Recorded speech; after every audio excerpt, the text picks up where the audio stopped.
안녕하십니까. 지표로 보는 시장 해설의 권혁태입니다. 22년 11월 4주차 하겠습니다. 일단 지난주에는 큰 지표는 발표된 게 없습니다. 간략히 보겠습니다. 그래서 핵심 PPI는 생산자 물가지수인데 전월비로 동일했습니다. 상승도 없고 하락도 없고 0%로 몇 개월 후에 소비자 물가 지수로 나타나겠죠.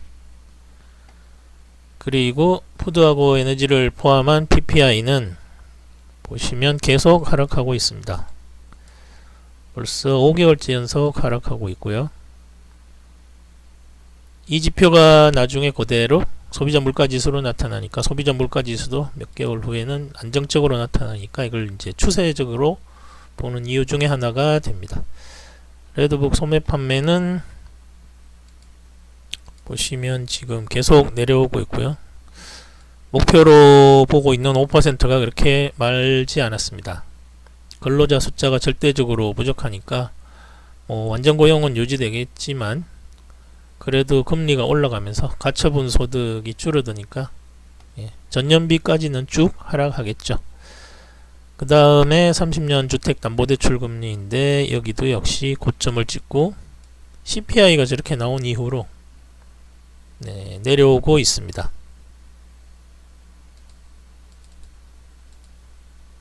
그리고 소매 판매인데요.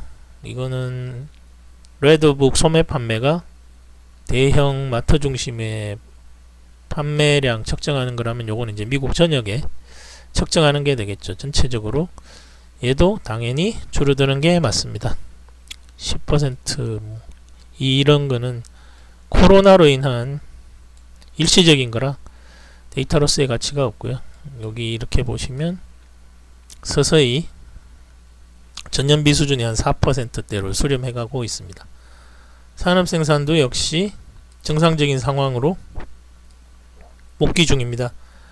그 시적으로 보면 이게 다 정상적인 거겠죠. 여기서 이제 지금 시장이나 이런 쪽에서 판단하기에는 역시 이제 금리가 제일 요건이 될 것 같습니다.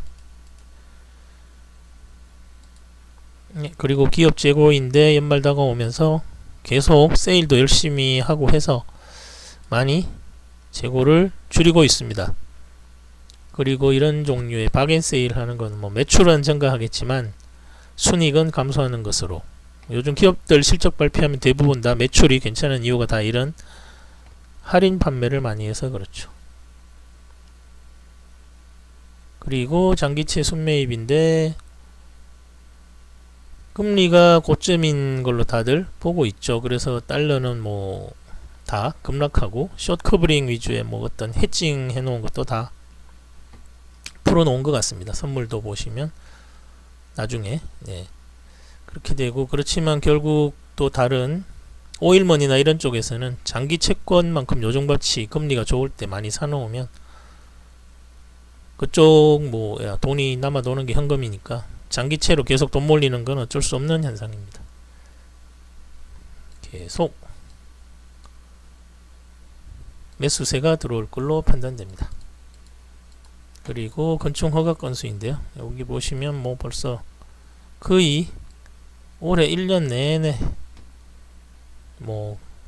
집 지을 사람이 별로 있겠습니까? 이 정도 고임금의 원자재 가격에 이렇게 높은 상황에서 집 지어도 남는 게 없겠죠. 그래서 지금 집 지을 사람이 그냥 없고 기존 주택도 계속 매매가 안 되고 있습니다. 우리나라 시장도 거의 비슷하죠. 비싼 금융 비용으로 인해서 이자가 결국 높으니까요. 30년 주택담보대출 고정금리가 7% 가까이 되는데 아무도 마음대로 쉽게 판단을 못하는 거겠죠.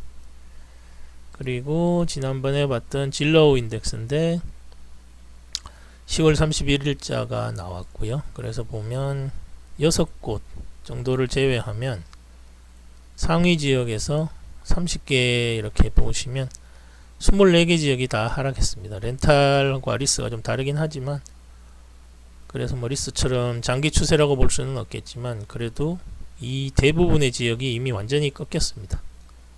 이건 추세적으로 꺾였고, 그 이전 오늘 나타났던 몇몇 지표만 보아도 생산자 물가지수나 이런 쪽에서 계속 하락으로 나가기 때문에 추세적인 것으로 판단해도 괜찮을 것 같습니다.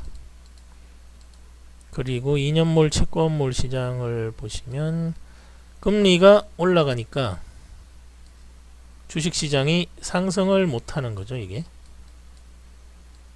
상승으로 보았는데 금리가 너무 급락한 요 지지난주에 요 부분 때문에 금리가 계속 올라가고, 연준 인사들도 계속 이런 매파적 발언을 하는 바람에 시장은 상승을 못하고 있습니다. 그렇지만 보시면 뭐 이번 주는 금리가 4.5 이하에서 움직이지 않을까. 왜냐하면 이번 주는 추수감사절도 있고요, 블랙 프라이데이도 있어가지고 시장의 온통 호재가 많을 것으로 예상되기 때문입니다. 그러면 뭐 금리 올릴 거 아니냐 이렇게 생각할 수도 있겠지만, 지금 상황에서 소비라든가 이런 것들이 줄고 있는 추세에서 늘어날 것으로 판단을 하고 있기 때문에 금리가 올라가기는 쉽지 않을 것으로 지금 생각하고 있습니다.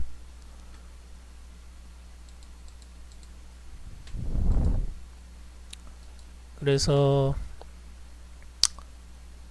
이번 주는 이제 상승을 예상했었는데 옵션 만기일이라든가 연준의 매파적 발언들이 지속되면서 횡보하는 장으로 마감했고요.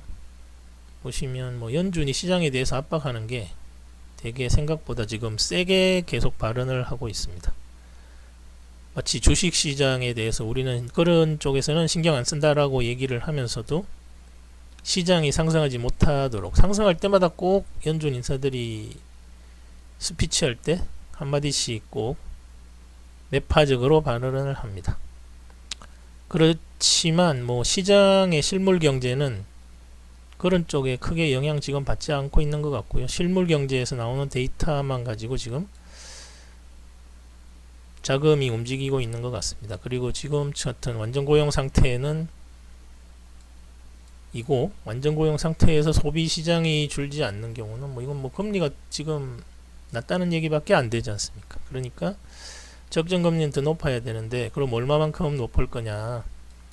잠재 성장률이라든가 이런 거 다른 쪽에서 보면 결국 요 차이거든요. 2년물하고 10년물이라는 게 결국 현재 완전 고용 상태는 코로나로 인해 나타나는 순간적인 현상이고, 잠재 성장률 같은 경우는 뭐 3년 이상 5년 정도, 뭐 길게는 10년까지 그렇게 보고 있는데, 그 갭 차이가 결국은 이제 2년물과 10년물의 차이고요. 그리고 그런 것들이 과연 시장에서 얼마나 어떤 형태로 나타나는지, 그게 핵심이 아닐까 지금 보고 있습니다.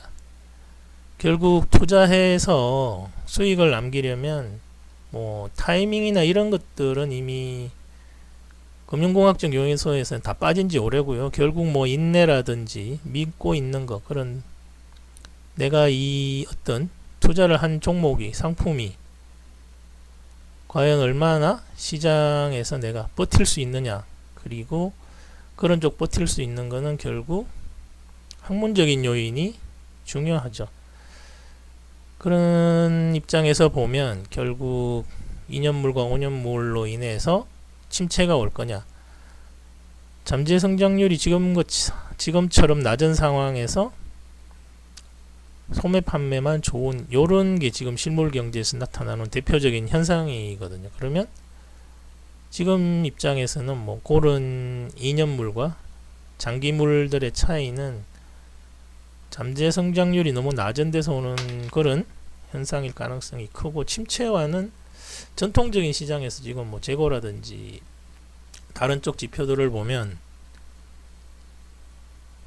뭐 전혀 다른 형태로 나타나고 있죠. 기업들 매출 증가, 순이익 감소, 재고 감소, 이러면 기업들이 뭐 부도가 나든지 뭐 이런 상황은 오지 않을 걸로 판단이 되는 게 뭐 상식적인 상황이고요.